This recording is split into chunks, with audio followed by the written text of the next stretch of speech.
खमंग, कुरकुरीत पण त्याचबरोबर अगदी घरच्या मोजक्या साहित्यामध्ये बनवून तयार होणारे हे मटार कटलेट बनवायला अतिशय सोपे आणि खायला मात्र अतिशय चविष्ट आहेत.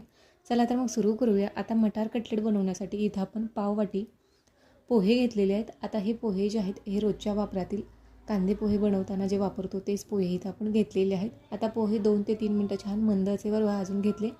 त्यानंतर इथं आपण पाववाटी फुटाणे डाळसुद्धा 2 ते 3 मिनटं भाजून घेतली. थंड झाल्यानंतर मिक्सरला वाटून छान जाडसर अशी याची पावडर करून घेतली. त्यानंतर इथं 1 वाटी हिरवे मटार, 2 हिरव्या मिरच्या, 4 ते 5 लसूण पाकळ्या आणि 1 इंच आलं, त्याचबरोबर कोथिंबीरची देठं घेऊन छान जाडसर असं हे वाटून घेतलेलं आहे.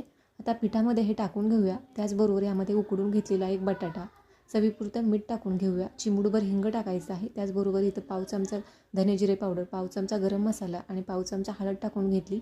आता सर्व जिनं छान मिक्स करून पिठाचा गोळा तयार करून घेतलेला आहे आणि आपल्याला तयार पिठाचे आता आपल्याला कटलेट करून घ्यायचे आहे. तुम्ही हव्या त्या आकारामध्ये हे कटलेट बनवू शकता. आपण गोलाकारमध्ये आपण हे असे कटलेट बनवून घेतलेले आहेत. आता सर्व कटलेट आपले इथे तयार झालेले आहेत. आता हे आपल्याला शेलो फ्राय करून घ्यायचे आहेत. आता इथं मी कढईमध्ये 4 ते 5 चमचे तेल टाकून घेतलेलं आहे आणि यामध्ये आपण मध्यम आचेवर हे कटलेट जे आहे ते छान असे भाजून घेऊया. आता दोन्ही बाजूनी खरपूस होईपर्यंत आपण हे कटलेट जे आहे ते भाजून घेणार आहोत.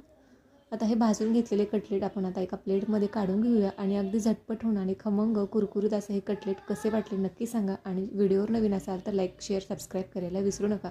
तोपर्यंत नमस्कार.